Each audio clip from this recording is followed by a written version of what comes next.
한번 따라해 보십시다. 예수 그리스도의 나심은 이러하니라. 오늘 예수님의 탄생의 비화에 관해서 함께 말씀을 나누어 보려고 합니다.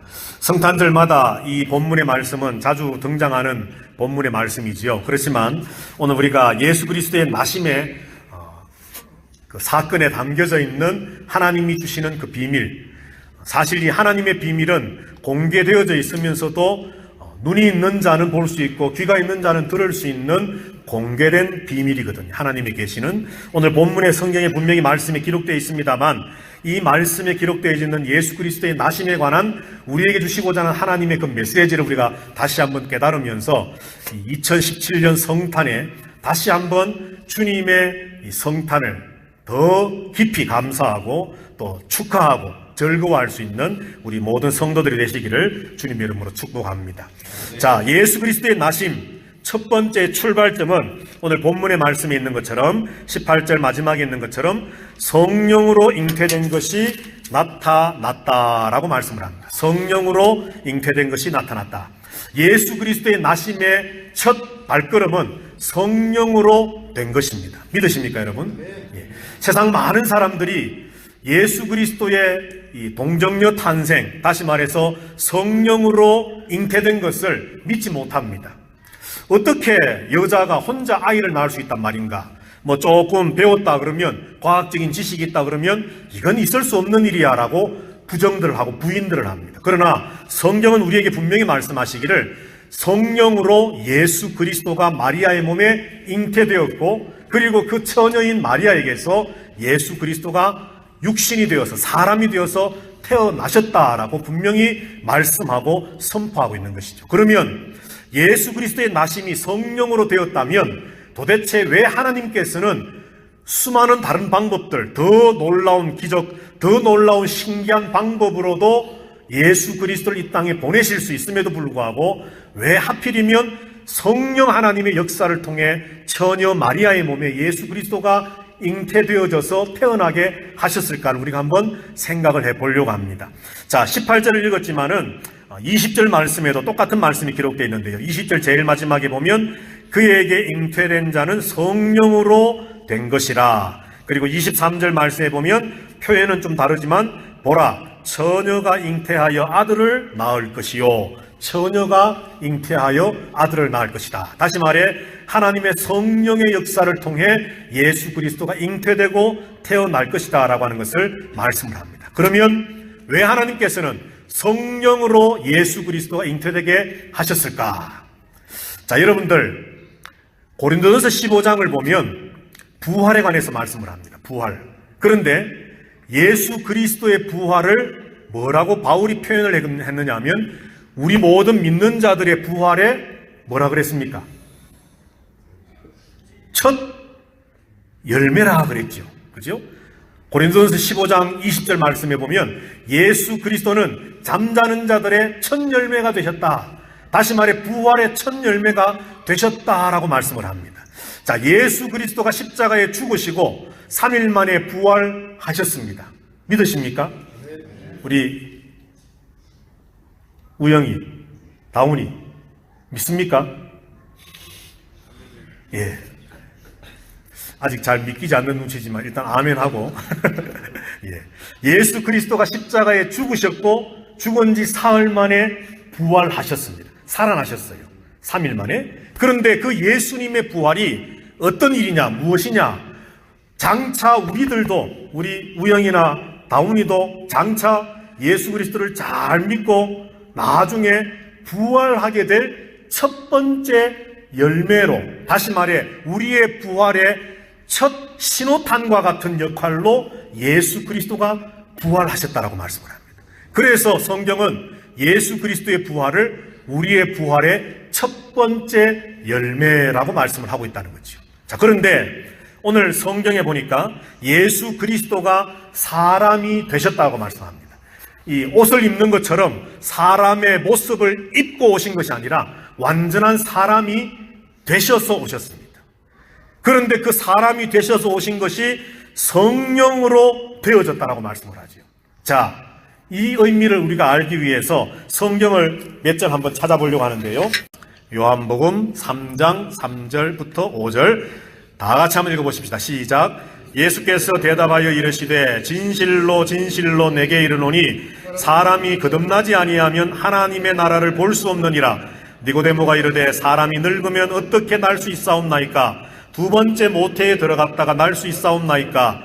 예수께서 대답하시되 진실로 진실로 내게 이르노니 사람이 물과 성령으로 나지 아니하면 하나님의 나라에 들어갈 수 없느니라. 아멘. 니고데모라고 하는 사람이 예수님께 나와서 어떻게 하면 영생을, 구원을 받을 수 있겠습니까? 라고 질문을 했습니다. 그 질문에 대한 예수님의 대답이 사람이 구원을 얻으려면, 영생을 하려면, 또 다른 표현으로 한다면 하나님 나라를 보고 하나님 나라에 들어가려면 거듭나야 된다라고 말씀을 합니다.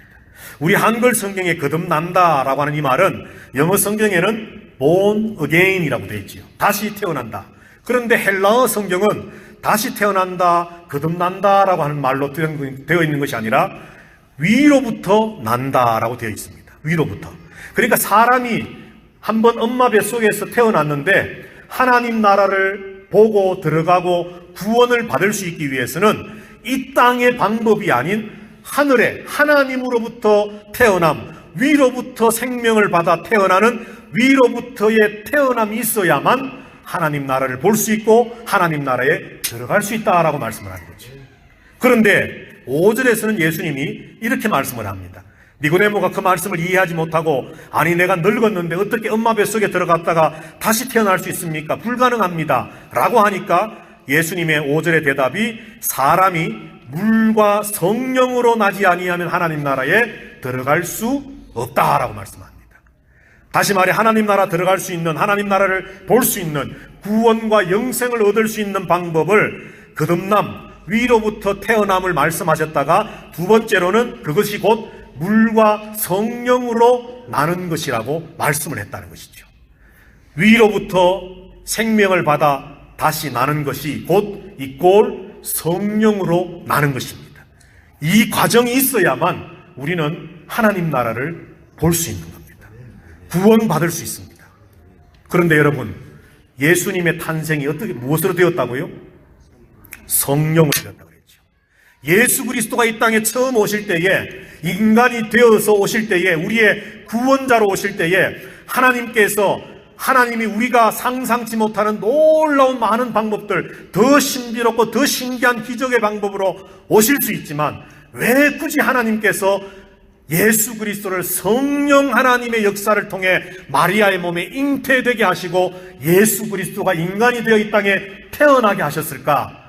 거기에 대한 실마리를 우리는 요한복음 방금 본 말씀에서 우리 모든 사람들이 하나님의 생명, 하늘로부터 위로부터 주시는 그 생명을 받아 구원을 얻기 위해서는 우리가 성령으로 나야 된다고 말씀을 합니다.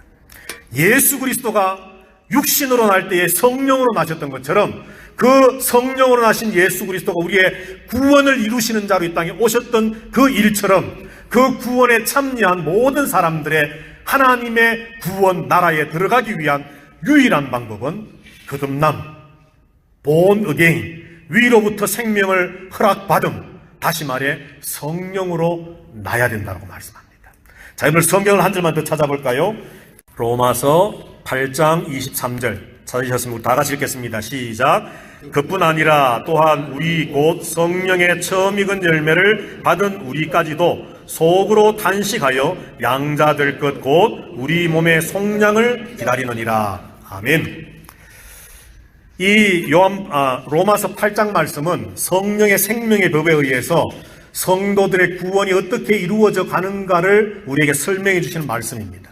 그런데 그 말씀의 한 중간에 모든 피조물들이, 하나님 지으신 모든 세상의 모든 피조물들, 여기에 모든 피조물이라고 하는 것은 여기에 있는 나무나 짐승들, 하다못해 조그마한 곤충들까지라도 모든 하나님의 피조물들이 하나님의 구원의 그날이 올 것을 탄식하며 기다리고 있다라고 말씀을 합니다.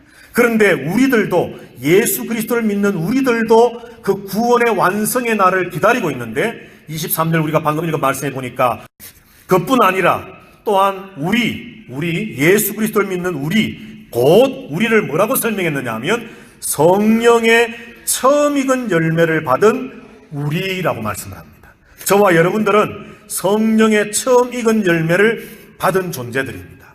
그런데 우리들이 무엇을 기다리고 있느냐? 우리까지도 속으로 단식하여 양자될 것 곧 우리 몸의 속량을 기다리느니라. 이게 뭐겠습니까, 여러분? 바로 구원이지요. 영생, 구원, 하나님 나라를 보고 하나님 나라를 들어가는 것, 양자가 되고 우리 몸의 속량이 완성되어지는 그 구원의 날을 기다린다는 것. 그런데 우리가 오늘 눈여겨봐야 될 것은 성도들을 뭐라고 표현했느냐 하면 성령의 처음 익은 열매를 받은 자라고 말씀을 합니다. 그러면 성령의 처음 익은 열매가 도대체 뭘까? 세 가지로 해석이 가능한데요. 첫 번째는 오순절날 성령 강림의 역사를 우리는 생각해 볼 수 있습니다.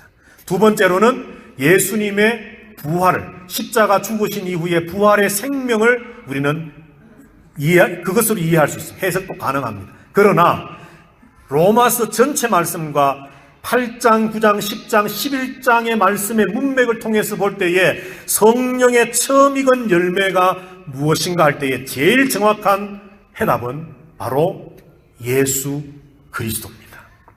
예수 그리스도. 성령 그분도 될 수 있고 오순절날 성령이 마가 요한의 다락방에 불의 혀같이 바람같이 내려오시는 그 사건을 말할 수도 있겠고 예수 그리스도의 십자가 죽으신 이후에 생명의 주인 되시는 주님으로 구원의 부활의 주님으로 오신 그 사건, 부활의 사건도 말할 수 있겠지만 오늘 로마서에서 사도 바울이 말하고자 하는 성령의 처음 익은 열매, 그것은 바로 예수 그리스도 그분을 지목하고 있는 것입니다. 그렇다면 성경에서 하나님께서 예수 그리스도를 성령의 처음 익은 열매라고 말씀하고 있다면 부활의 첫 열매 되셨고 성령으로 말미암아 마리아의 몸에 잉태되어서 인간이 되어 이 땅에 오셨고 그 모든 예수님의 사건을 바울을 통해 말씀하시기를 예수 그리스도 그는 성령의 처음 익은 열매요. 그 열매를 받은 우리, 예수 그리스도를 받은 우리들도 구원에 동참하여 장차 그 구원의 완성을 기다리고 있다라고 말씀한다는 거죠. 그렇다면 왜 하나님께서는 예수 그리스도의 탄생에 나심이 이러하니라 말씀을 하면서 예수님을 성령으로 나게 하셨을까? 바로 그 이유는 다름 아닌 하나님께서 구약에서부터 말씀하셨던 하나님의 말씀을 이루시고 하나님이 우리에게 주시려고 했던 그 구원의 놀라운 일들을 예수 그리스도의 탄생에서부터 시작하고 계신다는 것을 우리에게 보여주시기 위함이라는 겁니다. 그러므로 예수님의 동정녀 탄생, 다시 말해 성령으로 예수 그리스도가 잉태되어지고 태어났다는 사실을 이해하지 못하고 믿지 못하는 것은 곧 복음을 믿지 못하는 것입니다. 여러분들 믿으십니까? 예수 그리스도가 이 땅에 오심은 성령으로 되셨습니다. 그것은 우리의 생명의 첫 열매가 되시고 부활의 첫 열매가 되시고 구원의 첫 열매가 되시기 위한 증표로 첫 출발점으로 예수 그리스도가 오심을 이 땅에 온 하나님의 피조 세계에 선포하는 첫 번째 하나님의 표현이라는 것입니다. 그러므로 오늘 저와 여러분이 성탄절을 맞이하면서 기뻐하고 즐거워하고 감사하고 또는 사람들과 모여서 성탄을 참으로 이렇게 기념해서 뭐라고 할까요? 파티도 하고 하는 이런 모든 것들 그저 어떤 예수님의 탄생 그 한 사건만이 아니라 그 예수님의 탄생 속에 우리가 기뻐해야 할 정말 큰 이유는 우리를 향한 하나님의 구원이 담겨져 있기 때문입니다. 자, 그리고 오늘 말씀해 보시면 22절 두 번째 말씀해 보시면 22절 마태복음으로 돌아가셨어요. 이 모든 일이 된 것은 주께서 선지자로 하신 말씀을 이루려 하심이니 이르시되 라고 되어 있습니다. 이 모든 것이 다 하나님의 말씀을 이루시기 위한 하나님의 계획이었다는 것이죠. 한순간에 하나님이 임기응변적으로 적극적으로 준비하시고 적극적으로 하신 일이 아니라 이미 구약에서부터 창세전부터 하나님이 우리의 구원을 위해 계획하셨던 일이었음을 하나님이 미리 말씀하시고 예언하시고 참으로 준비하셨던 일임을 오늘 하나님은 마태를 통해 우리에게 말씀을 해주십니다. 자, 그리고 세 번째로 이제 오늘 우리는 예수님의 나심에 이러하니라 하는 말씀 속에서 예수님의 이름을 통해서 예수님 탄생에 숨겨진 비화를 한번 생각해 보려고 합니다. 자, 여러분들 오늘 본문의 말씀에 보면 21절과 23절 말씀에서 예수님의 이름이 두 가지가 나타납니다. 그 첫 번째가 뭐냐 하면 예수라고 하는 이름이고, 두 번째 이름은 임마누엘이라 하는 이름이지요. 자, 21절을 먼저 보시면 아들을 낳으리니 이름을 예수라 하라. 이는 그가 자기 백성을 그들의 죄에서 구원할 자이심이라 하니라. 아멘. 자, 여러분들 예수님을 부를 때 우리가 주로 어떻게 부릅니까? 여러분들 예수님을 부를 때 어떻게 부르지요? 대부분 예수님이라고 부르고, 또 예수 그리스도. 뭐 여러 가지 대답이 있겠지만 대답이 나왔으니까 예수 그리스도라고 우리는 부릅니다. 그러면 예수는 이름이고 그리스도는 뭐겠습니까? 그리스도는 이름이 아닙니다. 그리스도는 예수님이 행하시는 직분, 직책에 대한 직함입니다. 그리스도라고 하는 이름의 뜻이 뭐지요, 여러분? 그리스도. 기름 부음을 받은 자, 받았다라고 하는 뜻이지요. 그러면 구약에서 기름 부음을 받은 사람들이 누구누구가 있습니까?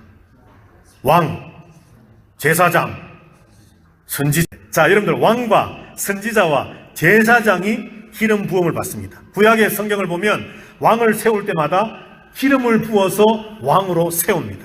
선지자를 세울 때도 기름을 붓습니다. 제사장을 세울 때도 기름을 붓습니다. 자, 그런데 예수 그리스도가 이 땅에 오셔서 예수님이 무슨 일을 하셨는지 일단 우리가 모른다 치고, 예수님의 이름 뒤에는 항상 그리스도라고 하는 직함이 붙는다는 거죠. 예수 그리스도. 그러면 분명히 그리스도라고 하는 그 직함은 기름 부음을 받은 자라고 하는 것인데, 기름 부음을 받은 자들이 왕과 제사장과 선지자라고 한다면 예수님이 바로 이 세 가지의 역할을 분명히 하셨기 때문에 예수 그리스도라고 했을 것인데, 오늘 마태복음 21장에 그 그리스도에 관한 설명이 있다는 것이죠. 자, 21절을 잘 한번 보십시다. 아들을 낳으리니 이름을 예수라 하라. 이는 왜 이름을 예수라고 해야 되느냐? 그가 자기 백성을 이라고 말씀합니다. 자, 백성이 있으면 그 사람이 곧 누구라는 겁니까? 왕이라는 거죠. 왕이라는 말을 안 했습니다. 그렇지만 예수, 아기가 태어날 것인데 그 아기의 이름을 예수라고 해라. 왜냐하면 그는 자기의 백성이 있는 분이다 라고 말합니다. 그러니까 예수는 왕이십니다. 믿으십니까, 여러분? 예수님은 우리의 왕이십니다. 우리 인생의 왕이십니다. 온 우주의 왕이십니다.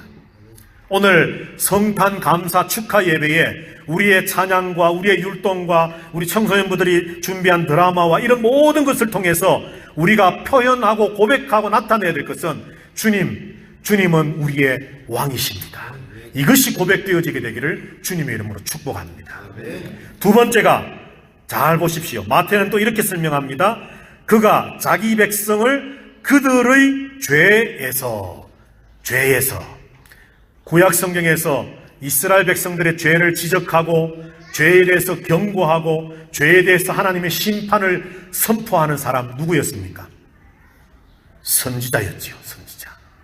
오늘 예수 그리스도는 이 땅에 성령으로 잉태하셔서 하나님의 말씀을 이루기 위해 성령으로 잉태하셔서 우리의 구원을 위해 오셨는데, 그는 우리의 죄를 아시고 우리의 죄 문제를 지적해 주시고, 너희의 그 죄로 말미암아 너희가 구원받지 못할 것이지만 내가 너희의 죄를 담당할 것이라고 그 죄에 대한 꼬집음과 경고와 선포와 구원을 말씀해 주시는 분이, 오늘 이 시대의 선지자의 역할을 하시는 분이 바로 예수 그리스도라는 겁니다. 그래서 예수님은 그리스도, 기름 부음 받은 자, 구약의 선지자의 역할을 감당하시는 분이라는 거죠. 마지막 세 번째로 21절을 다시 한번 보면, 그가 자기 백성을 그들의 죄에서 뭐 하실 분이라고요? 구원할 자이시니라. 여러분, 제사장이 하는 일이 뭡니까? 구약시대 제사장은 뭘 하는 사람이지요? 제사 드리는 사람이죠. 뭘 위해서 제사합니까? 응? 태영이. 그렇지. 죄를 없애기 위해서. 만약에 이중무라는 사람이 죄를 지었습니다. 내가 준비할 만한 어떤 양이 되었던 염소가 되었던 비둘기가 되었던, 아니면 재산이 없으면 떡을 구워서 오던 제사장에게 가지고 와서 찾아옵니다. 제사장님, 제가 이런 죄를 지었습니다. 저를 위해 하나님 앞에 속죄의 제사를 좀 지내주십시오. 아무 백성이나 할 수 없는 겁니다. 그러면 제사장은 그를 위해서 제사하고 하나님이 너의 죄를 사하셨다라고 하는 것을 제사장이 선포하고 하나님의 구원을 그 사람에게 인정해주고 들려주는 겁니다. 이것이 바로 제사장의 역할이었습니다. 그런데 오늘 성경에 보니까 아들을 낳으리니 이름을 예수라 하라. 이는 그가 자기 백성을, 왕이신 그분이 자기 백성을 그들의 죄를 지적하시고 그 죄 문제를 해결하시고 그리고 그들을 그 죄에서부터 구원할 제사장의 역할을 감당하실 자이시니라 말씀합니다. 예수는 그리스도이십니다. 예수님은 왕으로, 선지자로, 제사장으로 이 땅에 오셨습니다.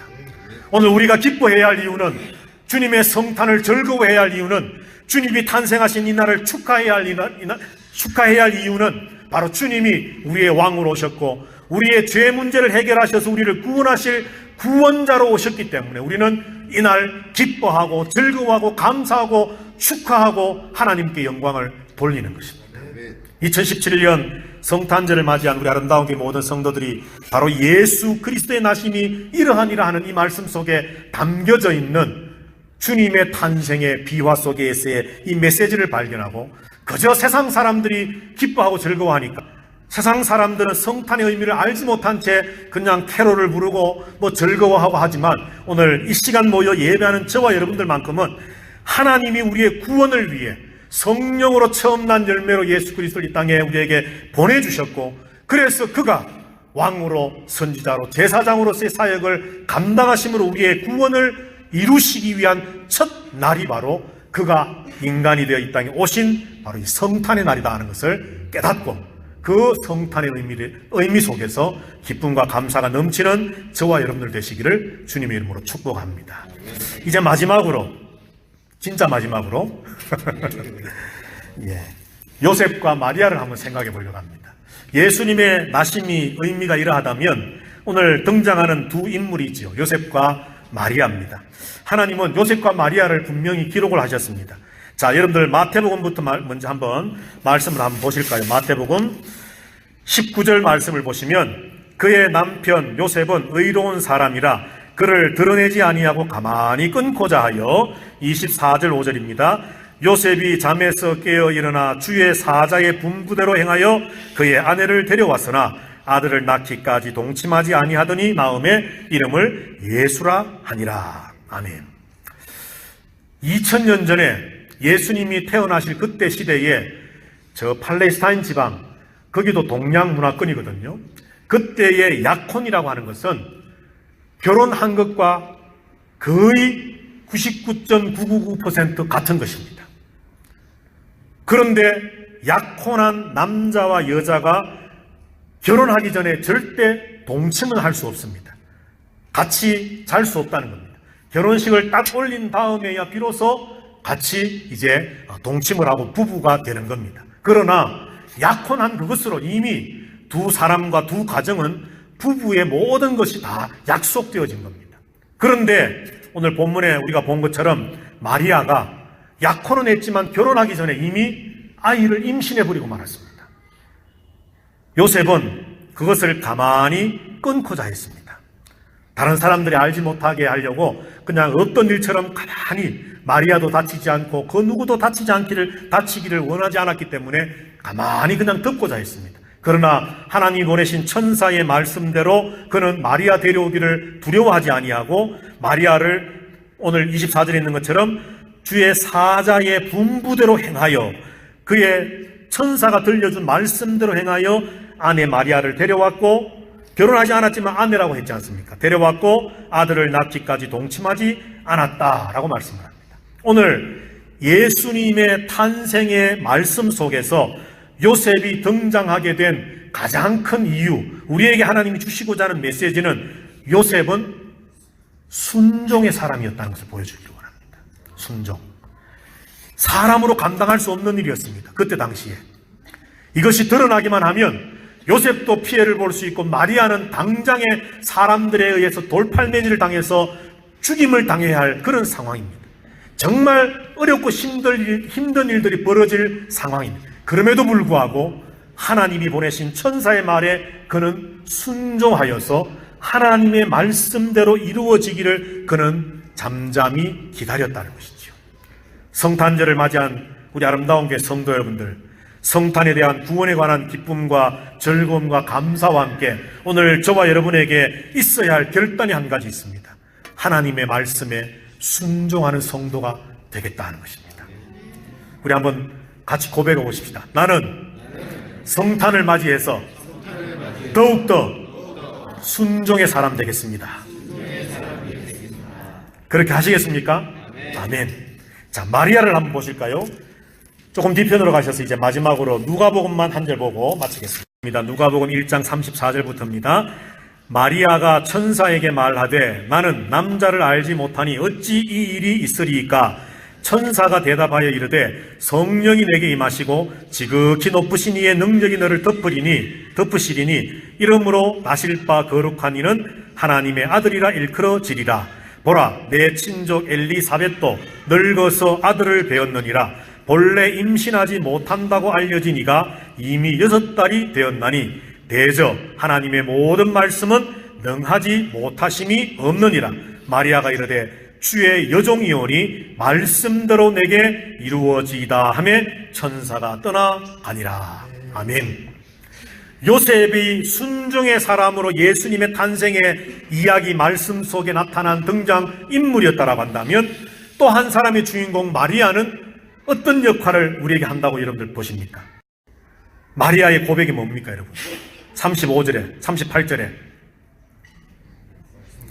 주의 여종이오니 말씀대로 내게 이루어지이다. 근데 이 말을 하기 직전에 천사가 한 말이 37절에 보니까 하나님의 모든 말씀은 능하지 못하심이 없느니라. 하나님의 말씀대로 될 것이다. 두려워하지 말고 걱정하지 말라는 겁니다. 그때의 마리아의 고백이 예, 알겠습니다. 말씀대로 되기를 원합니다. 마리아의 믿음의 고백을 우리는 보게 됩니다. 자, 또 한번 따라해 보십시다. 2017년 성탄절을 맞이해서 다시 더 힘차게 2017년 성탄절을 맞이해서 나도 마리아처럼 믿음의 사람 되겠습니다. 아멘. 하나님의 말씀대로 이루어지이다. 마리아의 고백이었습니다. 말씀을 정리해 볼까요? 예수님의 나심은 이러합니다. 우리의 구원을 위해 하나님은 미리 준비하셨던 성령 하나님의 역사하심을 통해 마리아의 몸에 예수님이 잉태되게 하셨습니다.